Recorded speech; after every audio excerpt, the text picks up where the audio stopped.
Dresser une face en avance manuelle sur un tour parallèle. L'opération de dressage consiste à obtenir une cote de longueur. On usine une surface plane perpendiculaire à l'axe de la broche. Attention au sens de rotation de la pièce, au mouvement d'avance, à la partie active de l'outil.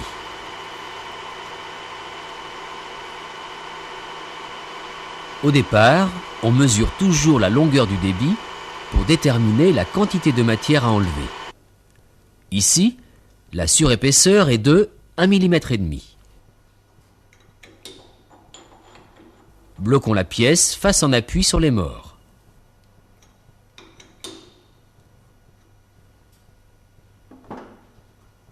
Rapprochons l'outil.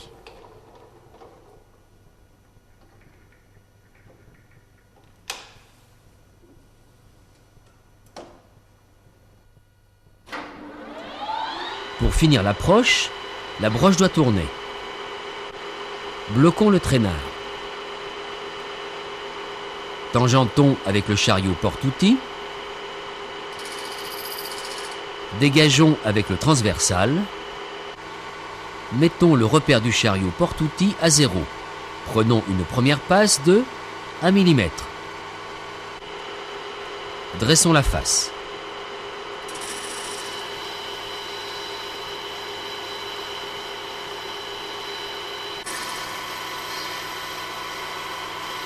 Observez la position et le mouvement des mains pour assurer une avance régulière. À l'approche du centre, on ralentit le mouvement. Dégageons l'outil avec le chariot porte-outil, puis avec le transversal.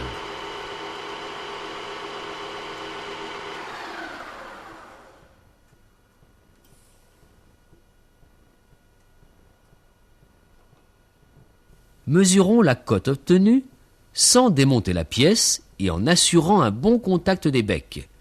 Il reste 5/10 pour assurer la cote.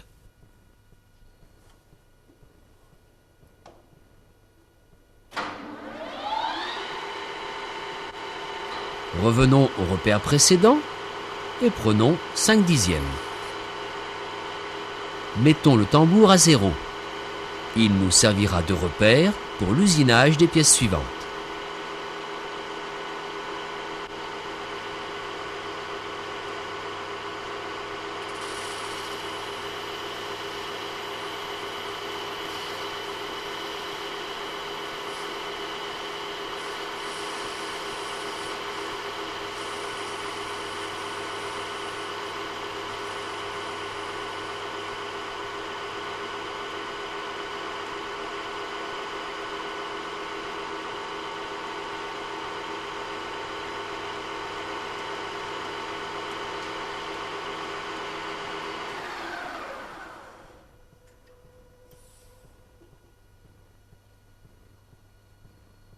Contrôle final pour vérifier la conformité de la cote de longueur. Remarquez une deuxième méthode de prise de cote.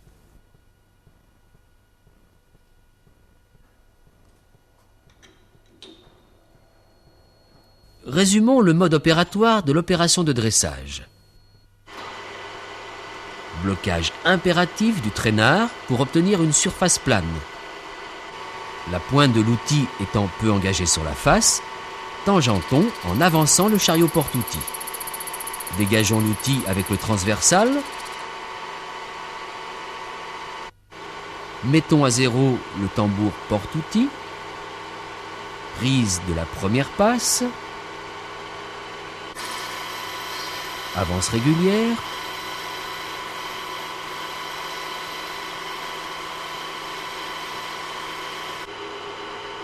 Dégagement de l'outil.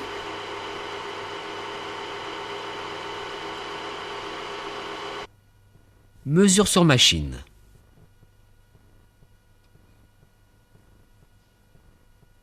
Retour au repère et prise de passe. Mise à 0 du tambour.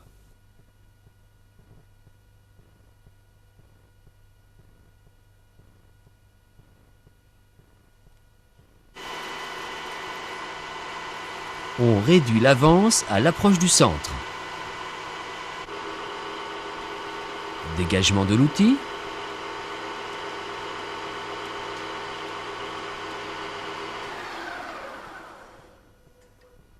Contrôle final pour s'assurer que le réglage est bon.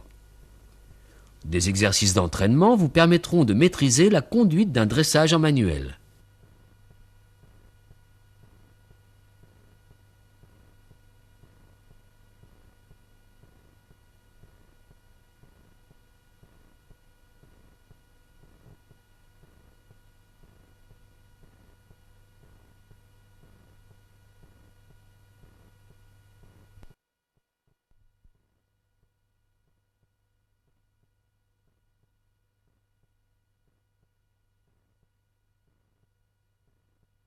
Régler un tour parallèle pour dresser des faces sur une série de pièces.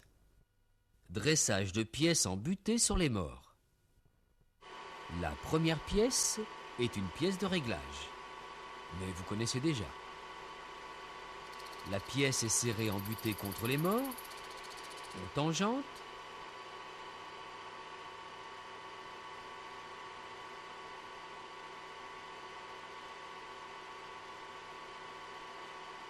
on met le tambour à 0, on prend une première passe, on embraye l'automatique.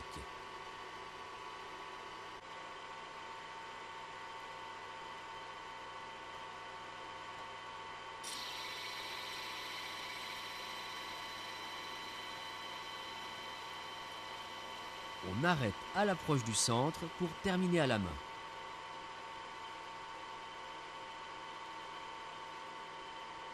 Et on dégage l'outil.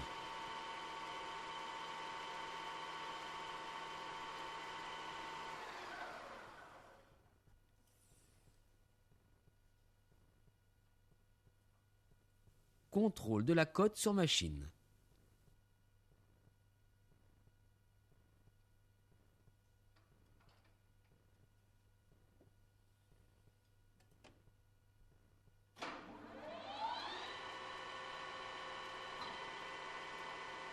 On revient au repère, on prend la passe pour obtenir la cote finale, puis on met le tambour à 0.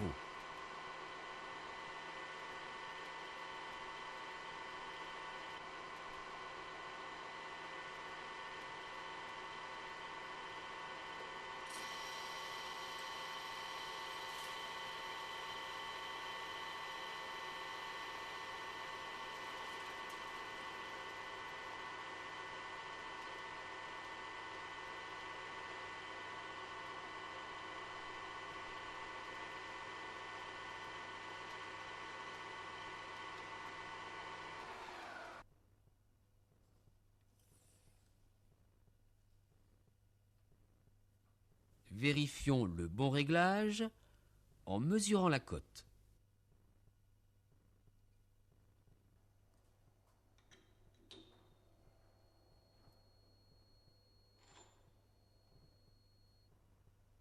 Pièce suivante. Bien embutée.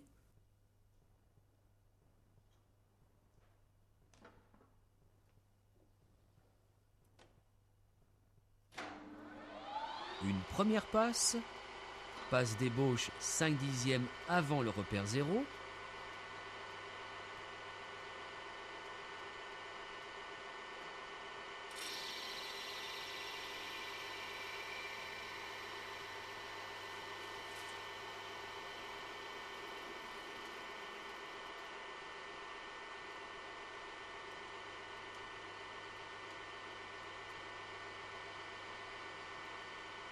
Passe de finition, repère 0.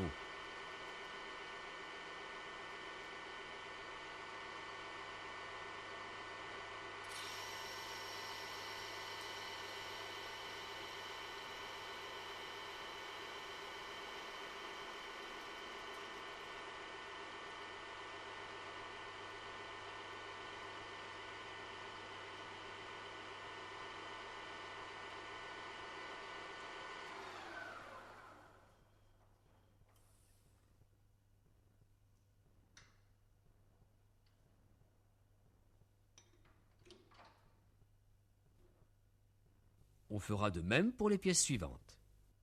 Dressage d'arbre avec butée de broche. Rappel. On contrôle toujours le débit. Faisons les réglages habituels de la première pièce pour usiner le premier côté sur toutes les pièces de la série. Attention, la longueur sortie de pièces plus importantes limite la profondeur de passe.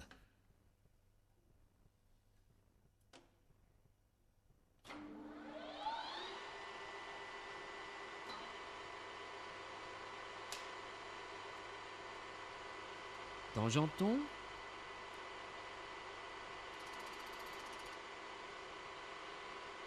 Bloquons le traînard. Mettons à 0. Prenons la passe d'ébauche, réduite à cause du porte-à-faux de la pièce. Dressons.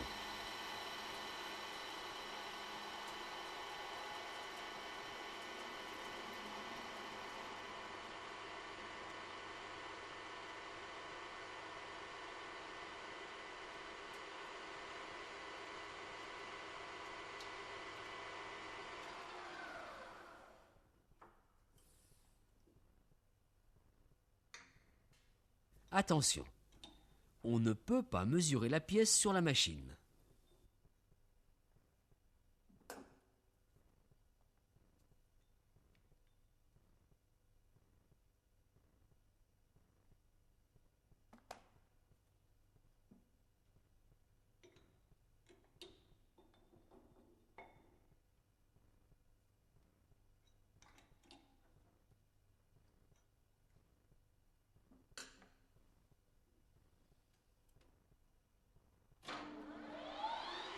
Passe de finition et mise à 0 du tambour.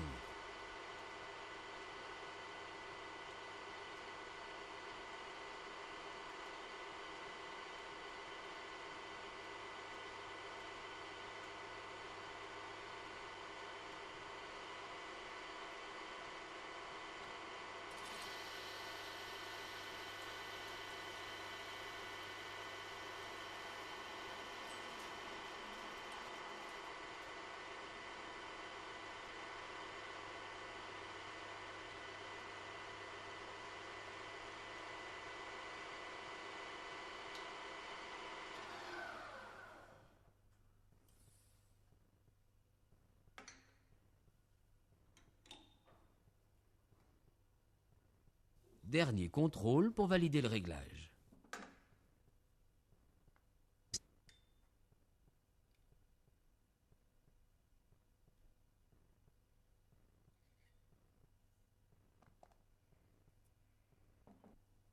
Pour les pièces suivantes, comme pour les pièces plus courtes, on utilisera le repère 0 comme référence.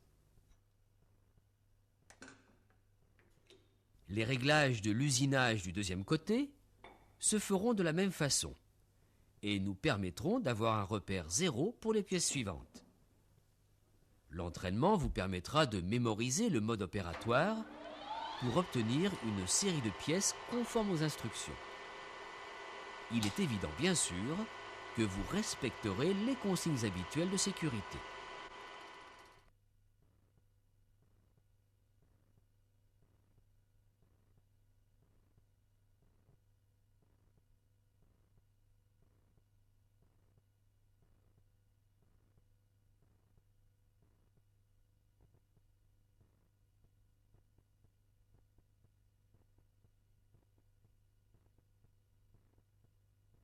Nous allons voir comment monter et régler un outil extérieur sur le porte-outil d'un tour. Voici un exemple de tourelle à porte-outil amovible. Repérons les éléments principaux. La tourelle, le porte-outil, l'outil, une cale de protection, les vis de blocage, la vis de réglage et son écrou d'immobilisation, la manette d'immobilisation du porte-outil sur la tourelle. L'opérateur a à sa disposition une fiche lui imposant une longueur sortie d'outil de 25 plus ou moins de millimètres, c'est-à-dire entre 23 et 27 millimètres. En plaquant l'outil avec sa cale de protection contre le fond de la rainure, faisons-le glisser. Pour obtenir la longueur imposée. Serrons les deux vis utiles en maintenant l'outil plaqué. Premier serrage de positionnement. Bloquons-les.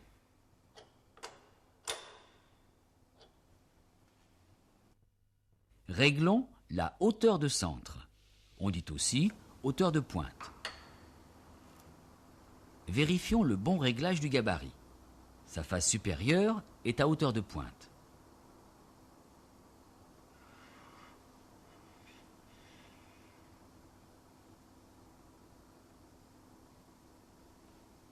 Avec la vis de réglage, amenons le bec de l'outil à sa hauteur. Bloquons le porte-outil et serrons le contre-écrou.